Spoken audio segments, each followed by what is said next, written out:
Assalamu alaikum wa rahmatullah. A'udhu billahi minash shaitan rajim. Bismillahir rahmanir rahim. Alhamdulillahi rabbil alamin. Wassalatu wassalamu ala rasulina Muhammadin wa ala alihi wa sahbihi ajma'in. Inshallah, tonight we'll try to focus on the position of human being in this universe, his duty, his obligations in the universe, so his nature, and shortly we call it Khalifatul Ard, which is the vicegerent, the superintendent in the earth. So I compiled a couple of parts from the Risale-i collection. I'll try to focus on the text, inshallah.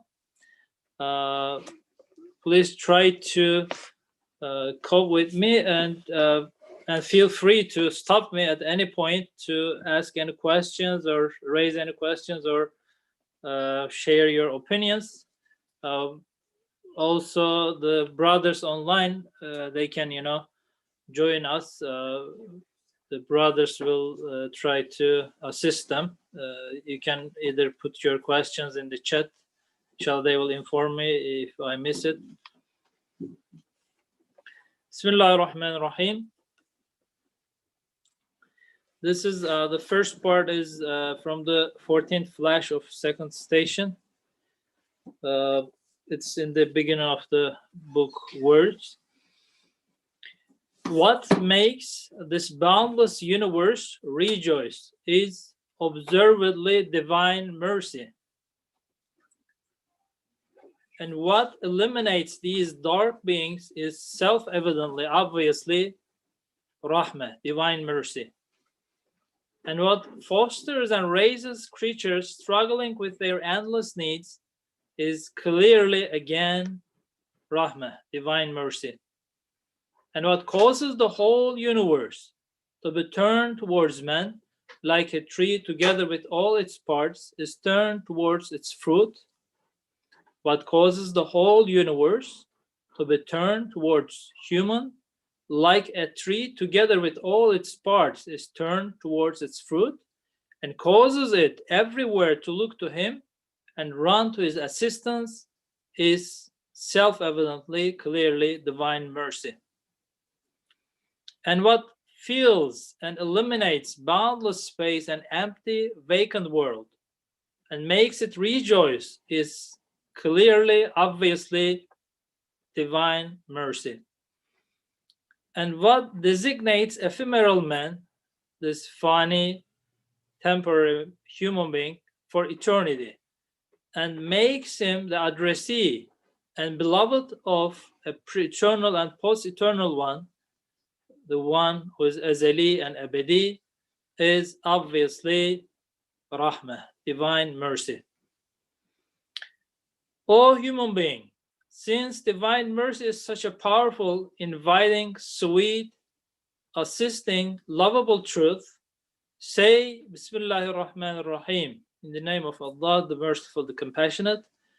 Adhere, stick to this truth, and be saved from absolute isolation and the pains of unending needs.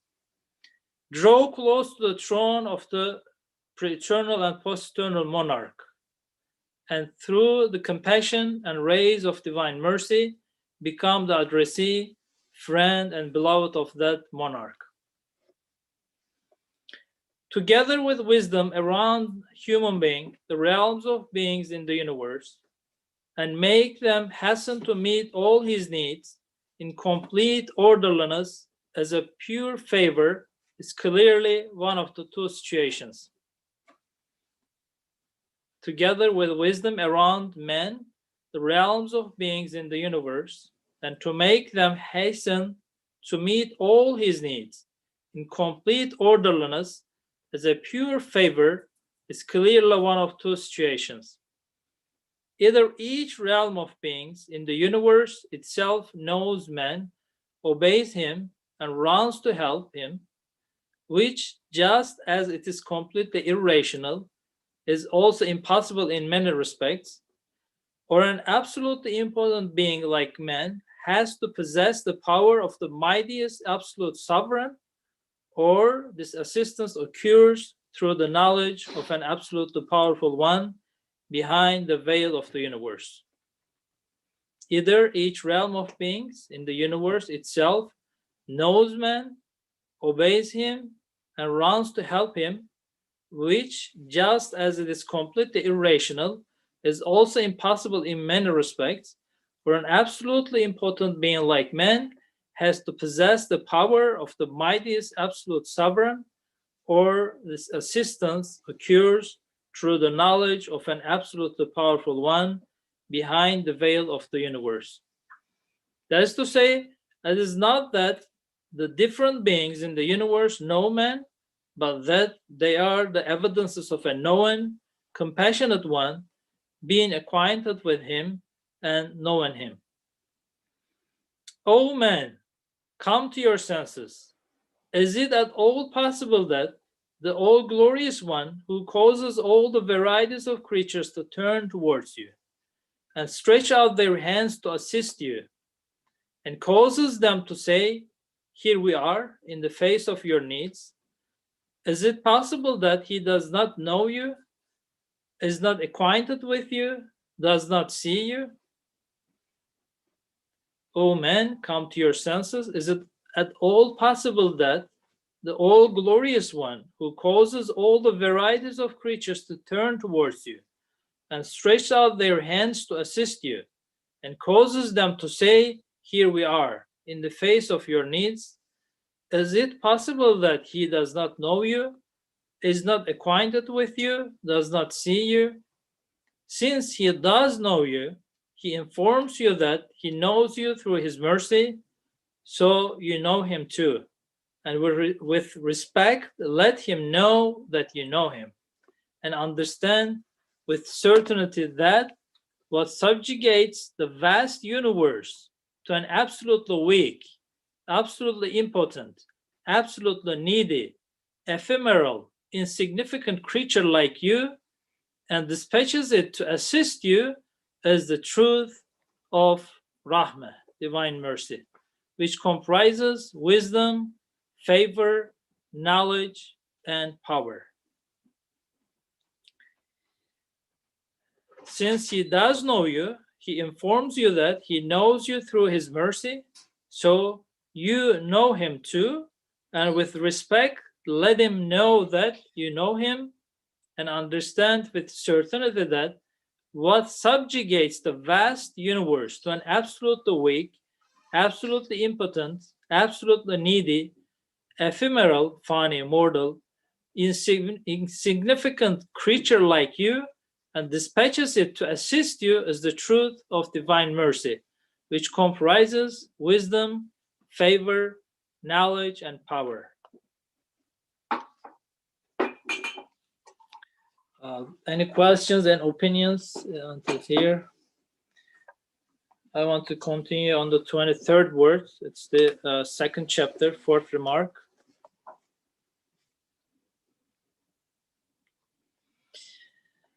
Man resembles a delicate and petted child in the universe.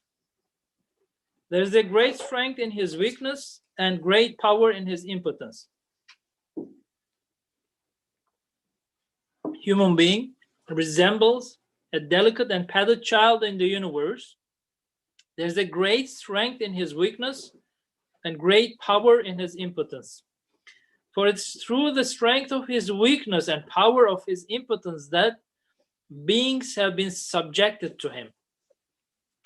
If man understands his weakness and offers supplications verbally and by state and conduct, and recognizes his impotence and seeks help, since he has offered thanks by exhibiting them, he achieves his aims, and his desires are subjected to him in a way far exceeding what he could achieve with his own power. There is a great strength in his weakness and great power in his impotence, for it's through the strength of his weakness and the power of his impotence that beings have been subjected to him. If man understands his weakness and offers supplications verbally and by state and conduct, So our actions, our intentions, our attempts are also a kind of prayer, and recognizes his impotence, his ajz, and seeks help.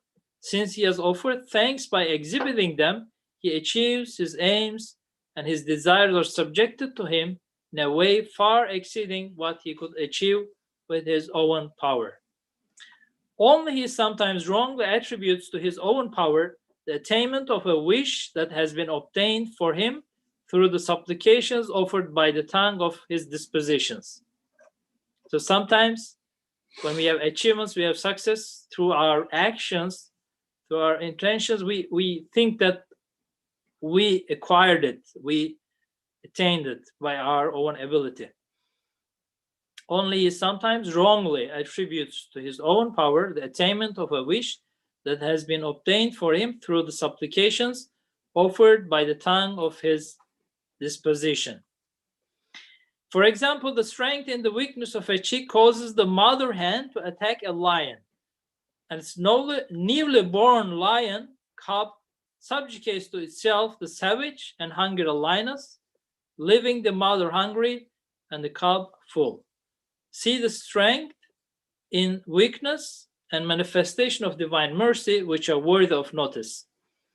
Just as through crying or asking or looking unhappy, a child subjugates the strong to himself and is so successful in getting what he wants that he could not obtain 1,000th of it with 1,000 times his own strength. That is to say, since weakness and impotence excite compassion and a sense of protection towards him, the child can subjugate heroes to himself with his tiny finger. Now, should such a child with foolish conceit deny the compassion and accuse the protection, saying, I subjugate these with my own strength, of course he will receive a slap. In the same way, if like Qarun, man, human being says, I have been given it on account of the knowledge I have. إِنَّمَا أُوتِيتُ عَلَى عِلْمٍ. I have been given it on account of the knowledge I have. If human being says like this, that is, I gained this through my own knowledge and my own power, in a way that demonstrates ingratitude and denies his creator's mercy and accuses his wisdom, he will, of course, deserve a punishing blow. This means that man's domination and human advances and the attainments of civilization, which are to be observed, have been made subject to him not through his attracting them or conquering them or through combat, but due to his weakness.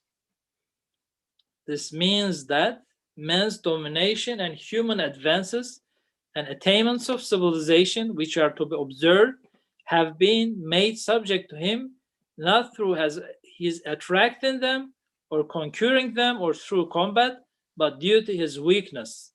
He has been assisted because of his impotence. They have been bestowed on him due to his indigence. He has been inspired with them due to his ignorance. They have been given him due to his need. And the reason for his domination is not strength and the power of knowledge, but the compassion and clemency of the sustainer and divine mercy and wisdom. They have subjugated things to him. He has been assisted because of his impotence. They have been bestowed on him due to his indigence. He has been inspired with them due to his ignorance. They have been given him due to his need. And the reason for his domination is not strength and the power of knowledge. We could be defeated by a single virus, but the compassion and clemency of the sustainer and divine mercy and wisdom. They have subjugated things to him. Yes. Can I ask a question? Sure. So like we talk about the human being being the vicegerent, the Khalifa on the earth, but at the same time, I mean the word Khalifa almost implies some sort of a strength or domination or some sort of a place above certain things. But then here says it is the human being is weak and powerless. Aren't these kind of antithetical to each other or something that is not really, I mean, how should we make sense of those two concepts? First of all, these parts I chose from the collection. I'm trying to clarify that definition, because when we say Khalifa, most of the time it comes to our minds the caliphate, the political, uh, institute that we observe in the world of life, which is kind of you try to achieve a kind of a power, a governmental power through strength. But what we understand from the definition of the Quran, Allah created this Khalifa on the earth and give him some abilities, which comes with a lot of responsibilities, and it is not something achieved, but it is only by Allah's mercy given to him. So I'm trying to establish that thought in our minds. It has been blessed on us, it has been bestowed on us, it has been given to us.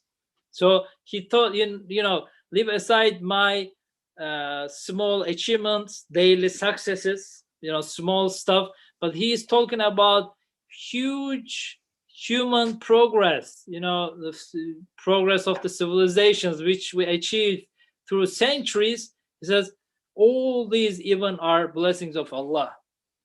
And we can see that, we can be defeated by a single virus, but Allah gave us, ability, uh, to have the information of DNA, and on the other side, we can knock down big mountains, fill up the huge oceans, and build up big towers, buildings. So we have been given an ability, a kind of uh, ability to supervision over the others, to understand Allah subhanahu wa ta'ala's rububiyyah, his dominion, how he leads the universe, how he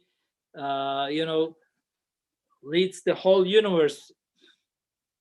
But otherwise, this is just a trust. It's just by Allah's will, by Allah's power, by Allah's knowledge, only a trust. If we look at it as our own power, as our own ability, now we kind of uh, we kind of Betrayal? we betray that trust. Yes, Mm, exactly. We betray that trust. So it is a blessing, a bounty given to us to understand Allah's dominion, Allah's attributes, Allah's names manifested in the universe, but never anything that is achieved by man himself, by the human being. mm, So okay. these parts are kind of establishing that idea on our mind. So angels ask to Allah subhanahu wa ta'ala with the tongue of wisdom why he's creating this human being on the earth, and they know he's gonna be the Khalifa on the earth. So, but on the other side, he has a lot of deficiencies, defects, but he has an important duty apparently. So this important duty is kind of supersede the other, the facts and mistakes that he's gonna do, and he should be kind of focusing on that part of his existence, which is kind of Mm, is making in the name of the whole existence, whole universe. But this is the first step. How we achieve this vicegerency, this position of supervision among all the creatures. We need to understand that first. So is it really, being superior to anything as a creation? No, never at all.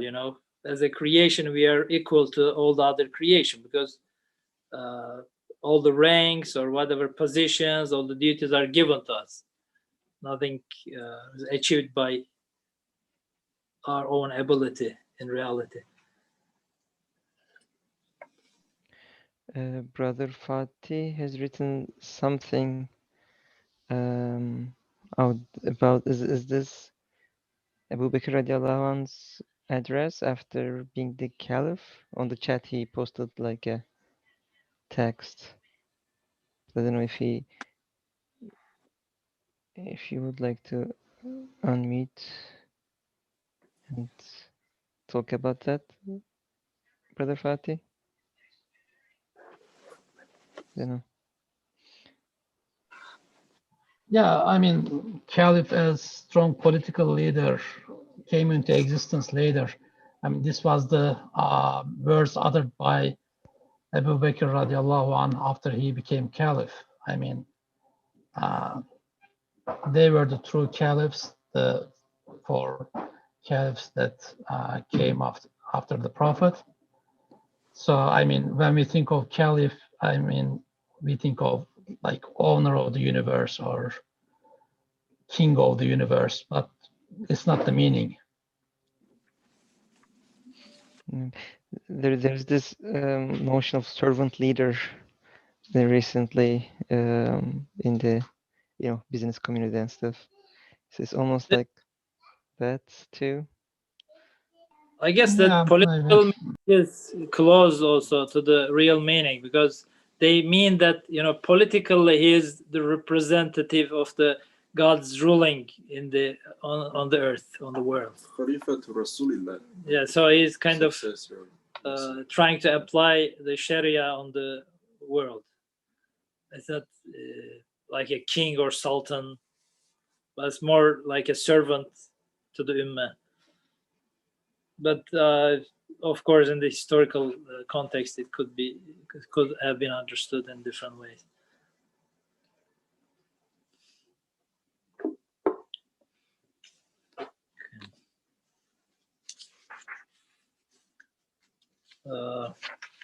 Fair enough. Shall I continue? Or?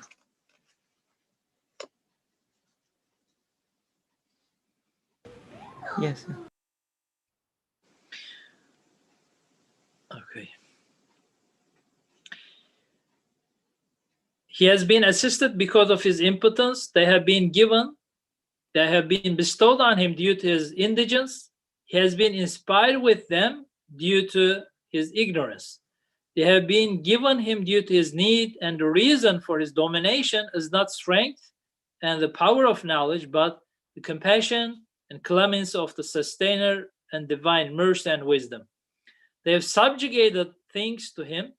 Yes, what close man who is defeated by vermin like eyeless scorpions and legless snakes in silk from a tiny worm and feeds him honey from a poisonous insect is not his own power, but the subjugation of the sustainer and a bestowal of the most merciful, which are the fruits of his weakness.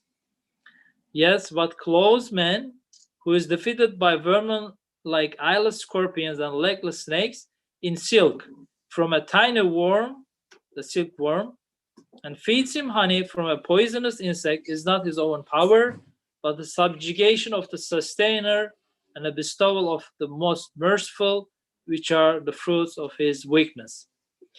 O men, since the reality of the matter is thus, give up egotism and arrogance. With the tongue of seeking help, proclaim your impotence and weakness at the divine court, and with the tongue of the entreaty of supplication, and supplication, your poverty and need, your ajz and faqr, show that you are his slave. Say, Hasbunallah wa ni'mal wakil, Allah is enough for us, for he is the best affairs, and rise in degree. And also do not say, I'm nothing. What importance do I have that the universe should purposefully be made subject to me, but absolute all-wise one and universal things required of me? So do not say, I'm nothing. What importance do I have that the universe should purposefully be made subject to me by an absolute all-wise one and universal things required of me? Because for sure you are as though nothing with respect to your soul and form. But from the point of view of duty and rank, you are an observant spectator of this majestic universe.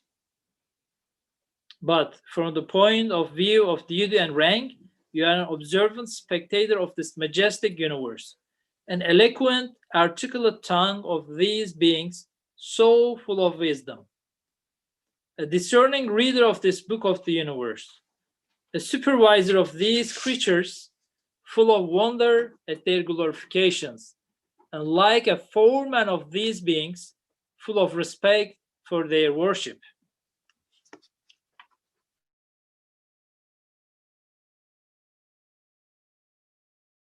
With respect to your soul and form, your nafs, and your material being, but from the point of view of duty and rank, you are an observant spectator of this majestic universe, an eloquent, articulate tongue of these beings so full of wisdom, a discerning reader of this book of the universe, a supervisor of these creatures full of wonder at their glorifications, and like a foreman of these beings full of respect for their worship.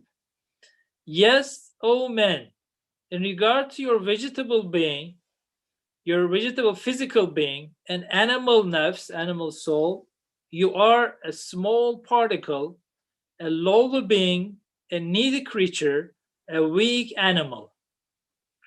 In regard to your physical being and animal nafs, you are a small particle, a lowly being, a needy creature, a weak animal, who tossed on the awesome waves of the flood of beings, is departing.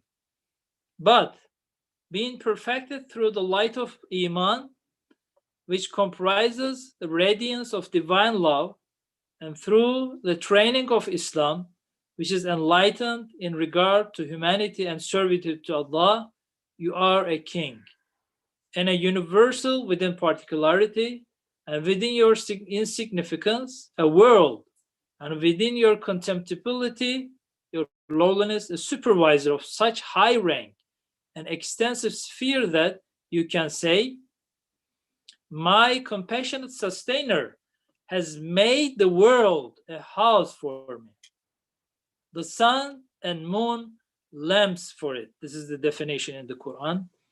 And the spring a bunch of flowers for me, and summer a table of bounties, and the animals he has made my servants, and he has made plants the decorated furnishings of my house. Yes, O men, in regard to your physical being and animal nafs, you are a small particle, a lowly being, a needy creature, a weak animal, who tossed on the awesome waves of the flood of beings is departing.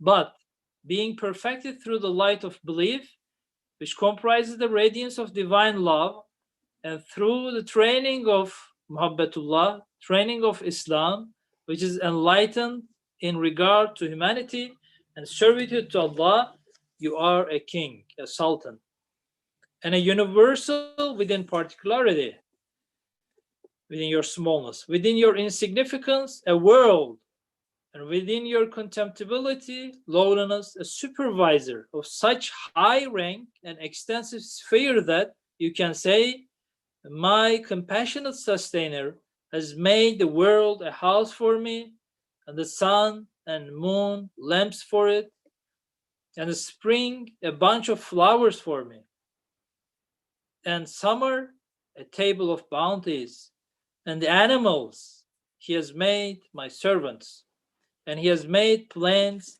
the decorated furnishings of my house.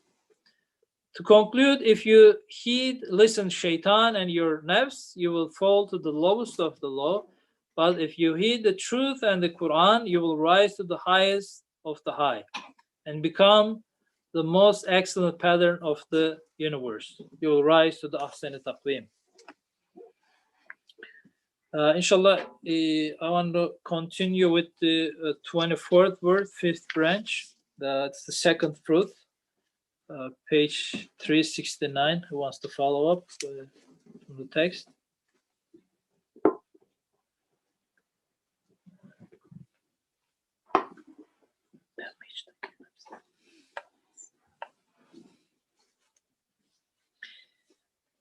O nafs, O my soul, ibadah, worship, is not the introduction to additional rewards, but the result of previous bounties, blessings.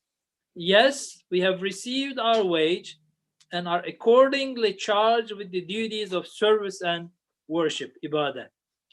Because, O nafs, since the all-glorious Creator who clothed you in existence which is pure good. So Allah subhanahu wa ta'ala took us from non-existence, Adam, to wujud, to existence. The all-glorious Creator who clothed you in existence which is pure good has given you a stomach and appetite through his name of provider, Ar-Razzaq. He has placed before you all foods on a table of bounties. So he gave us life. Then since he has given you a life decked out with senses, life too requires sustenance. Like a stomach, all your senses, like eyes and ears, are like hands, before which he has placed a table of bounties as broad as the earth.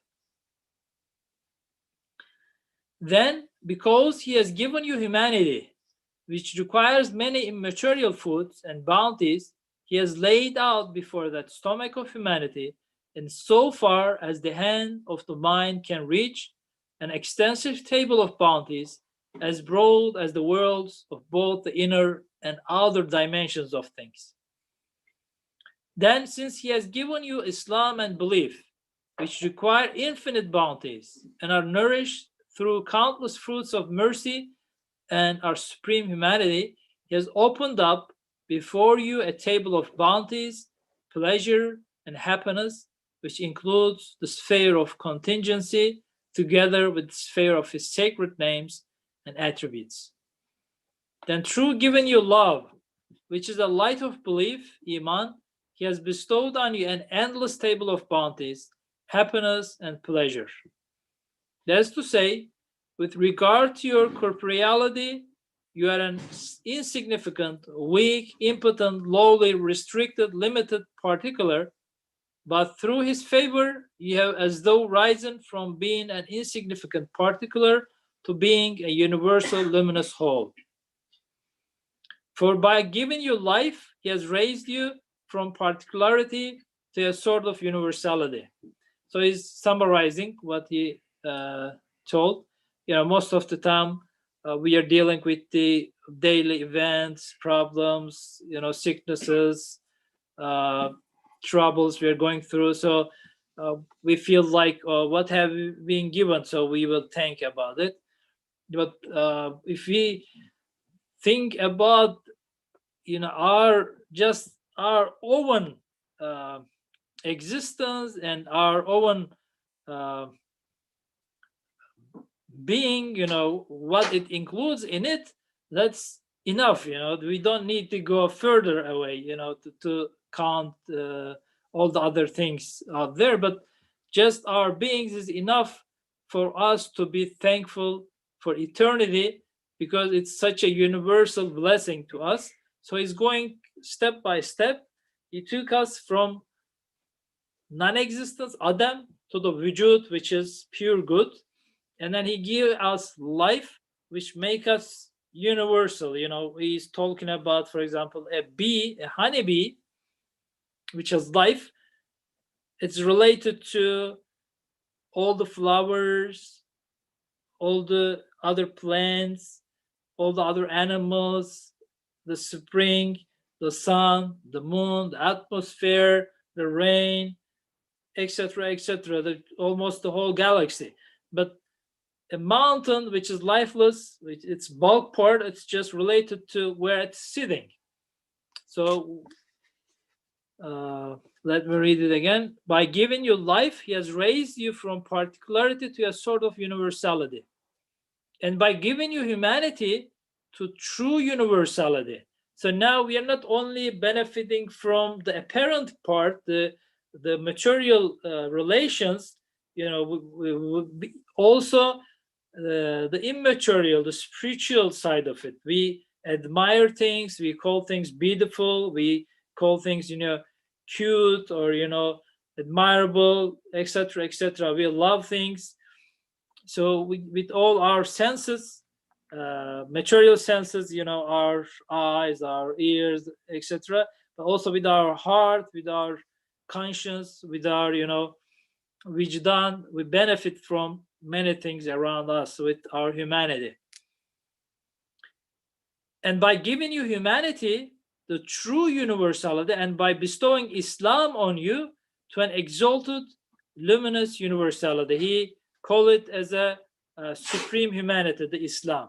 Because if we don't have our faith, we don't have the admiration, the real thankfulness, the gratitude towards the giver, towards the creator, which kind of nullifies our major quality of being a human being. So he by bestowing Islam on you to an exalted, luminous universality, and by giving you knowledge and love of him, so iman and ma'rifatullah, knowledge of Allah, he has elevated to an all-encompassing light. So by the faith, we are not only limited by this material world, we can go to the spiritual side of beings, benefit with our humanity, and then with our Islam and Iman, we can extend that sphere of our realm, our world, that we are benefiting from Ezel to Abad, from pre-eternity to post-eternity. We are related to the very beginning of the creation, to the end of the time, to life in the Qabr, and then the resurrection, the Hashr, and the doomsday, and then the judgment day, and then the eternal felicity, the heaven. And of course, given us the muhabbatullah, the love of Allah, we are attached or be an addressee to the giver of all these things, which is Allah subhanahu wa ta'ala. We become a mirror to the manifestations of the names of Allah subhanahu wa ta'ala. O nafs, you have received this wage, and you're charged with the pleasurable, bountiful, easy, and light duty of worship, ibadah. But you're lazy in this too. If you perform it half-heartedly, it is as though the former wages are insufficient for you, and you are overbearing the wanting greater things. Also, you are complaining, why was my prayer not accepted? But your right is not complaint, it's supplication. Through his pure grace and munificence, Almighty Allah bestows paradise and eternal happiness. To seek refuge in his mercy and munificence constantly. So seek refuge in his mercy and munificence constantly. Trust in him and heed this decree. قُلْ بِفَضْلِ اللَّهِ وَبِرَحْمَتِهِ فَبِذَلِكَ فَلْيَفْرَحُوا وَخَيْرٌ مِمَّا يَجْمَعُونَ. Say, in the bounty of Allah and his mercy, in that let them rejoice. That is better than that they hoard, that the wealth or the worldly acquire, collect. If you say, how can I respond to those countless universal bounties with my limited and partial thanks? So alhamdulillah, we are upgrading a little bit from the point saying that, oh, what has God given me, except the troubles and problems. Now alhamdulillah, if you understood that he had made the whole universe a servant to us, now we can ask this question, inshallah: how can I respond to these countless universal bounties with my limited and partial thanks? I'm a small creature, what's my importance? The answer: with a universal intention and boundless belief. With a universal intention, niyyah, and boundless iman, faith, belief.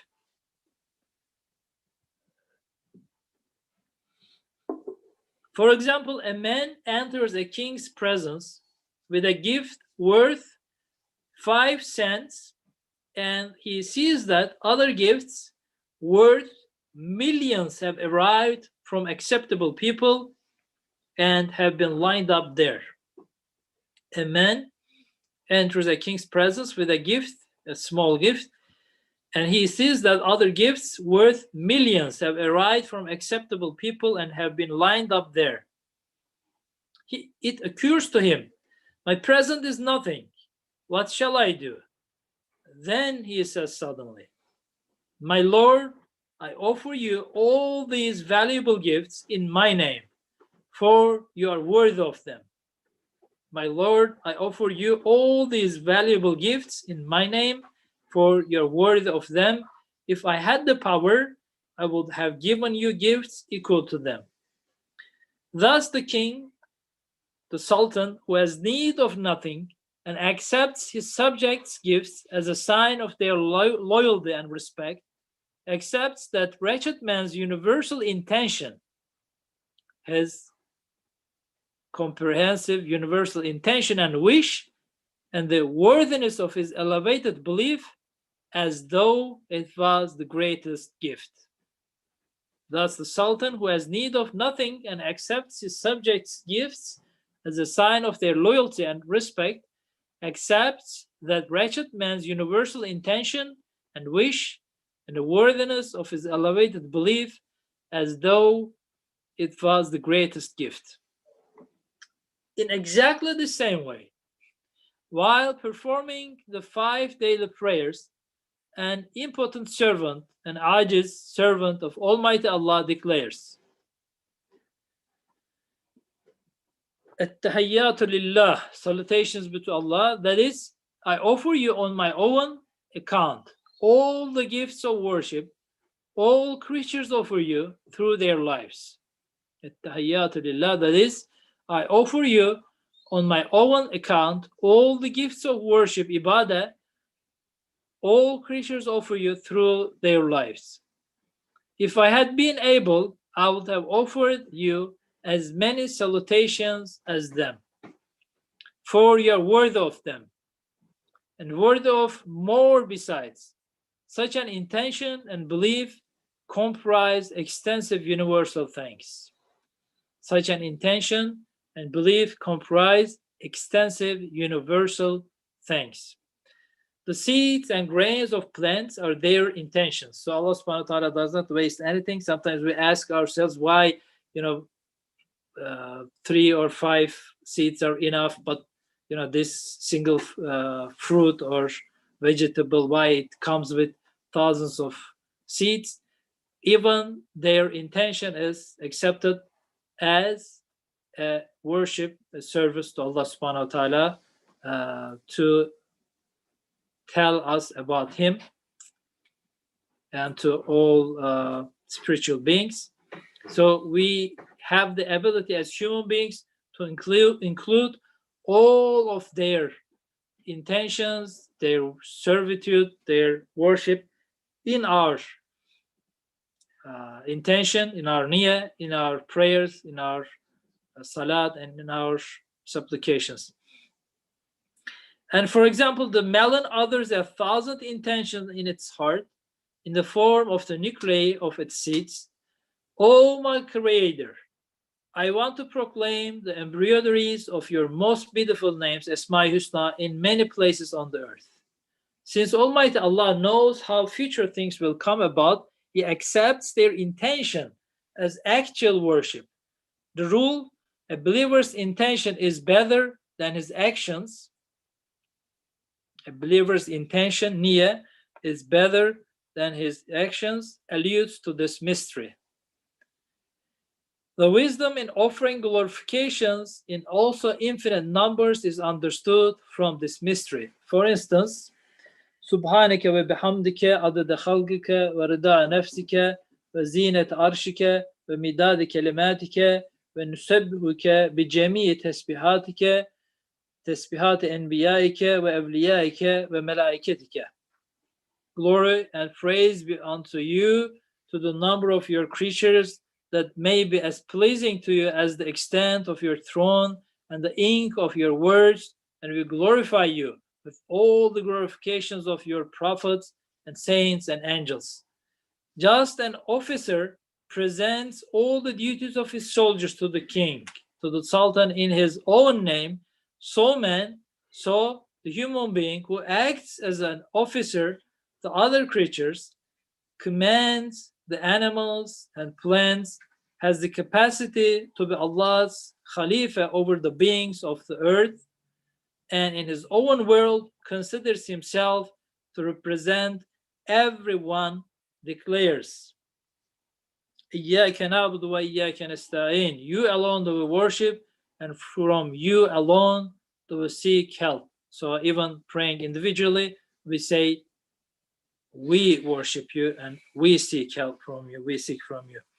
He offers the worship and seeking of help of all creation to the all-glorious true object of worship, our Ma'bud, Ma'budul Jalal, Ma'bud Hakiki, in his own name. He offers the worship and seeking of help by saying, İyyâke na'budu ve iyyâke nesta'in, of all creation to the all-glorious Ma'bud, Ma'budul Jalal, in his own name.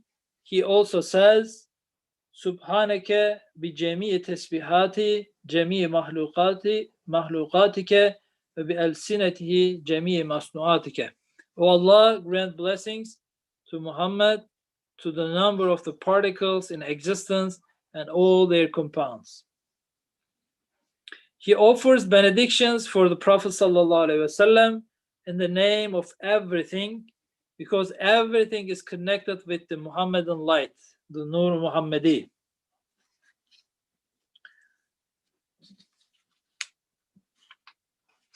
I guess I skipped something here. Oh, I skipped the salawat. Allahumma salli ala Muhammadin bi'adad dharrat al-kainat wa murakkabatiha. So everything is connected with the Nur Muhammadi. Thus, you may understand the wisdom in the countless numbers mentioned in the glorifications and benedictions for the Prophet sallallahu alaihi wasallam. Okay. Any questions? Any opinions? Any reflections up to the here? This brother Namir. I don't really understand the last paragraph. Before we were talking about offering universal worship to Allah Ta'ala, then now because everything is connected with the Muhammadan light, so that transition I didn't really understand. Any answers, any reflections over brother's question? Brothers online, anybody wants to step in?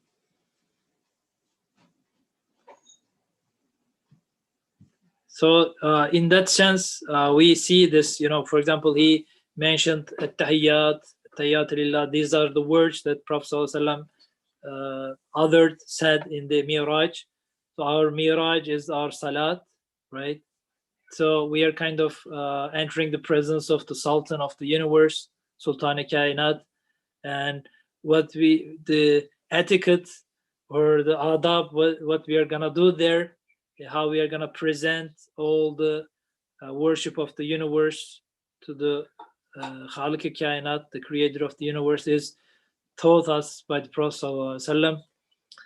And also we see the huge worship of the universe that we have difficulty to understand, but we have the ability to use these words. You know, we know that, for example, there are numberless particles, or so many drops of the rain, so many waves of the ocean. So the human being has given this ability to comprehend, or the kind of maybe he has difficulty, but he can at least dream or imagine about the eternity, So he become a subject, an addressee to the message of the Creator, and it was brought to us, as we know, by the Prophet ﷺ. So this a real human form that we take, at the end of the result of our worship and our servitude, is all taught us by the Prophet ﷺ. And by that light also the universe is enlightened for us. It become like a temple, a mosque. The whole universe and all beings in it are worshippers. They become worshippers by the light that he brought us. So summarizing, a tahiyyat is to perform universal worship to Allah Ta'ala, and a salawat is sort of perform universal thanks to the means through which we were given the lens through which we can see universal worship. Mm-hmm. Is that accurate? I believe so. If anybody wants to add anything, the one that we read here, that is tahiyyat, that is, I offer you on my own account all the gifts of worship all creatures offer you through their lives, gift of life. Do we have time? 5, 6 more minutes. Okay, I want to continue with the 9th word. There's a meaning of worship there. That's page 52. The meaning of worship is this, that the servant sees his own faults, impotence and poverty, ajz and fakr, and in the divine court prostrates in love and wonderment before dominical perfection, divine mercy, and the power of eternal episode 1.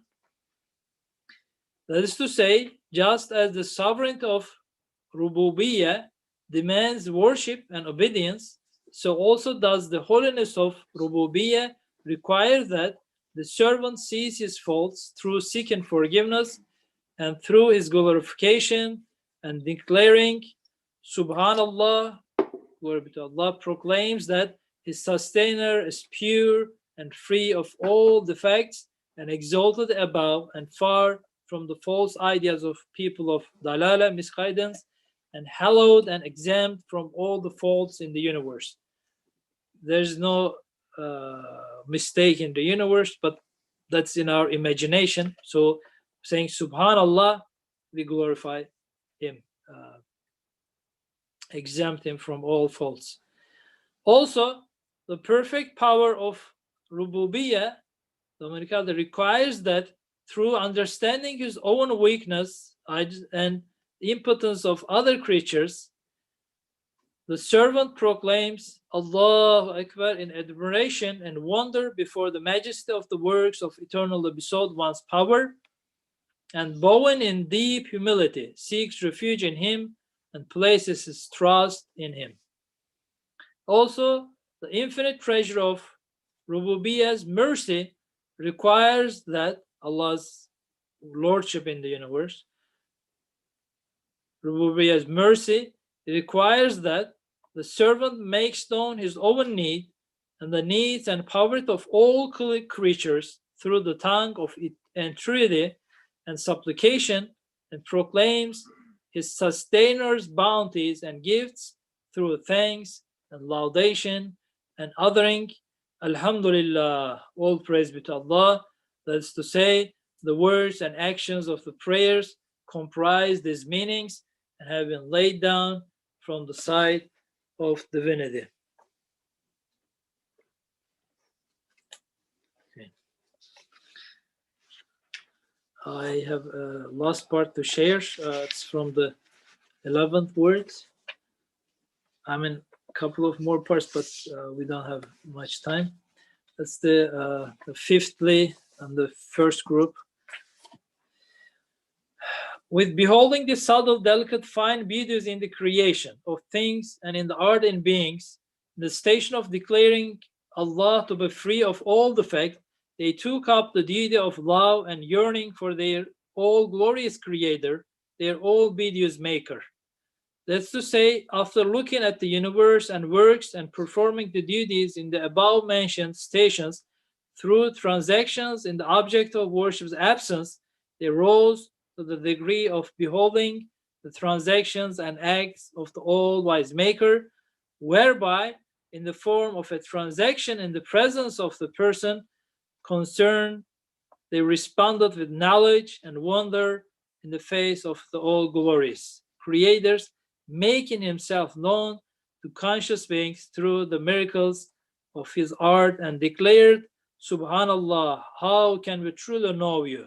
What makes you known are the miracles of the works of your art. So there's a representation here in the 11th word. I didn't go through it, but he defines it as, you know, we start with the Fatiha, Alhamdulillah Rabbil Alameen, Ar-Rahman Ar-Rahim, Malik Yawmiddin. So he is in ghaib to us, but we are looking in the universe for the Creator. But when we say Iyyaka na'budu wa iyyaka nasta'in, now it's kind of we are entering to his presence. We are stepping in that level. So we start worshiping bil ghaib, but we start then eventually we enter to his presence in our worship. Kind of we are ascending to that miraj. Then they respond with love and passion to the most merciful ones, making himself love through the beautiful fruits of his mercy. You alone do we worship, and from you alone do we seek help. They declared. Then they responded with thanks and praise to the true bestower, showing his mercy and compassion through his sweet bounties, and exclaimed, Subhanallah, Alhamdulillah, all praise is yours, glory be unto you. How can we thank you? How can we thank you as your due? You're utterly worthy of thanks.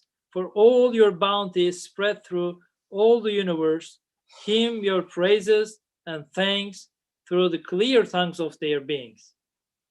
All your bounties lined up in the market of the world and scattered over the face of the earth proclaim your praises and extol you. Through testifying to your munificence and generosity, and all the well-ordered and well-proportioned fruits of your mercy and bounty offer you thanks before the gazes of your creatures. Then they responded saying, Allahu Akbar, before the manifestation of divine beauty, glory, perfection, and majesty in the mirrors of beings, ever changing on the face of the universe, they bowed reverently in their impotence and prostrated in humility with love and wonder. Then, announcing their poverty and need, they responded with supplication and beseeching to the possessor of absolute riches, displaying from the abundance of his wealth and breadth of his mercy, declared, from you alone do we seek help. Then they responded appreciatively to the all-glorious Maker's displaying the subtleties and wonders of his antique art in the exhibition of creatures, exclaiming, what wonders Allah has willed. Observing and applauding them, they declared how beautifully they have been made, what blessings Allah has bestowed. holding everyone witness, they said in wonder, "Come, look at these."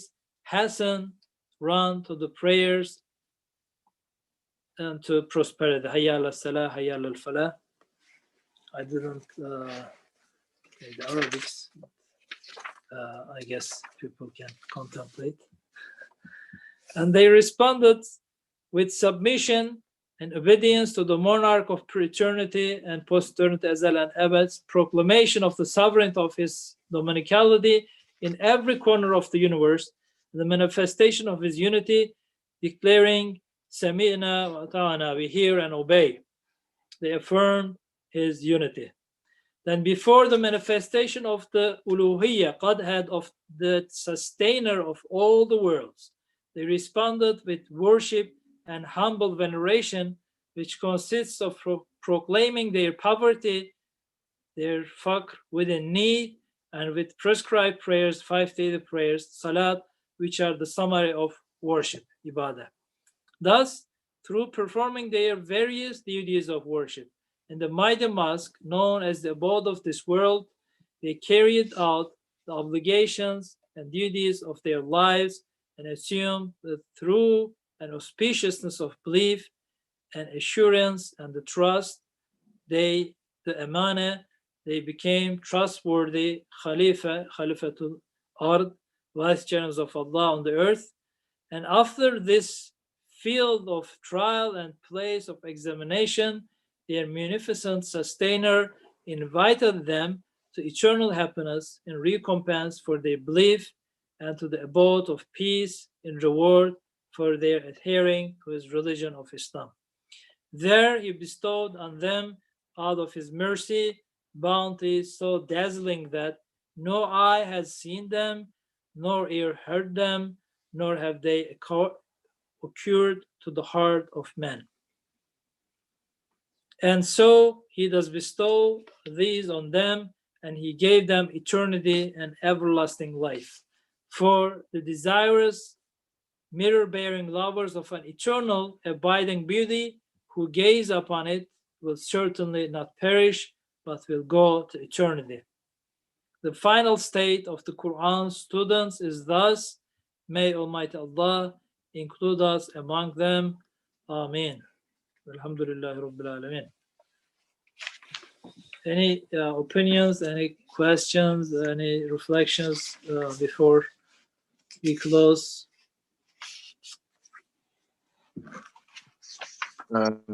I have a question here. I'm Dani. Sure, brother, go ahead.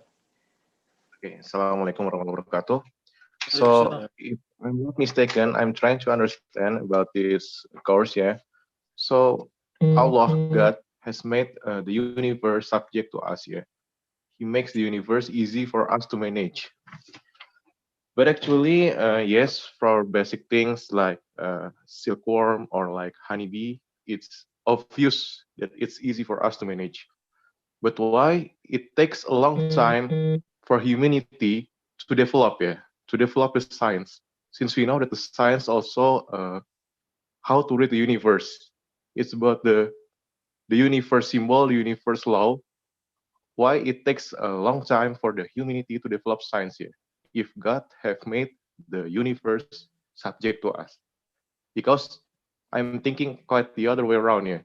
If God have made the world or the universe subject to us, then the humanity should evolve easily. They can easily develop science. But now what happens is actually it takes time. It takes time to prove the scientific, to develop the science, and just for the electricity that we can find in like 1930, while the humanity itself is already like 1,000 years. So that's my question actually.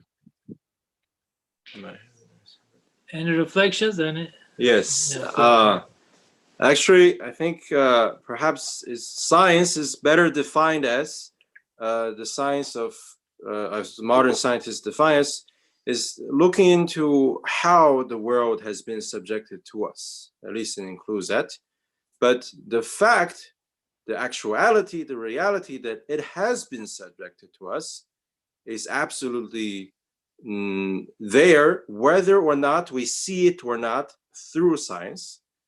You know, like we know now from science that even if like 0.00001% of something in this universe changed, then we would not have this stability with which we can even breathe or survive or exist, for that matter. So science is the lens through which we can look at the face of Allah, as indicated by the verse, wherever you turn, there is the face of Allah.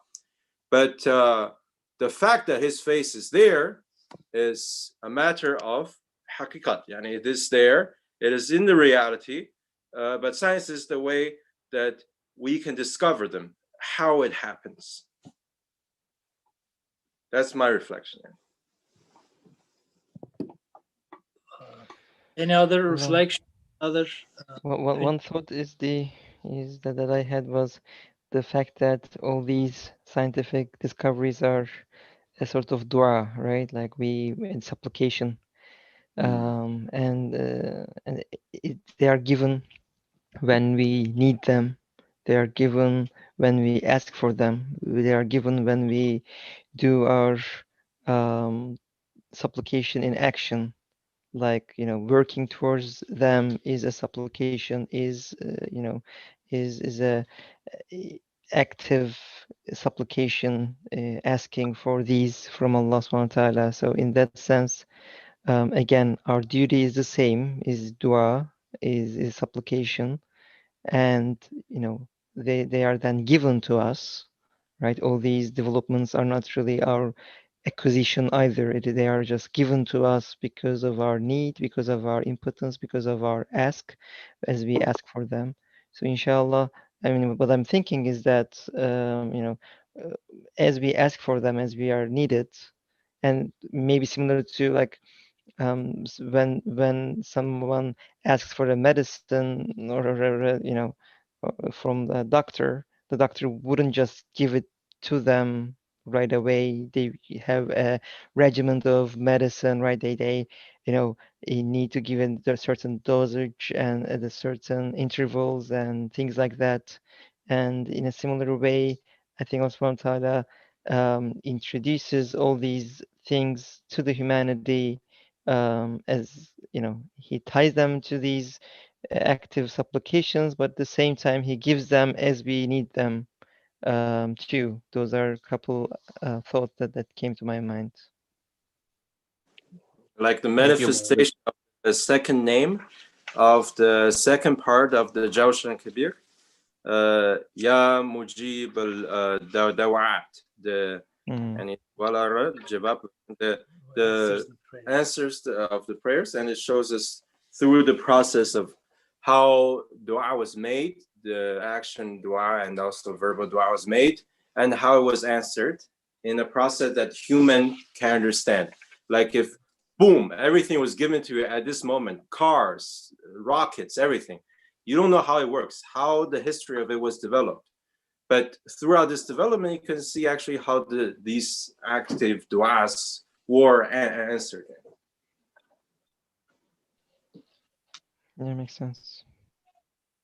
Very clear explanation. Thank you, brothers. So there's like a purpose here behind everything, like our current situations where we are struck by the coronavirus and we are struggling to find the vaccine, the proper vaccine. So it's part of this, yeah. We need to evolve, we need to learn the process, the active dua, according to Jawsh al-Kabir.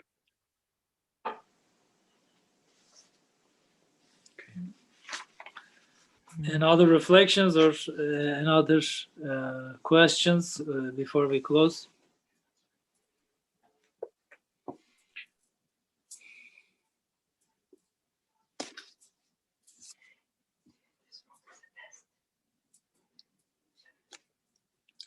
Okay, thank you so much, brothers, for following up. Inshallah, we'll continue tomorrow.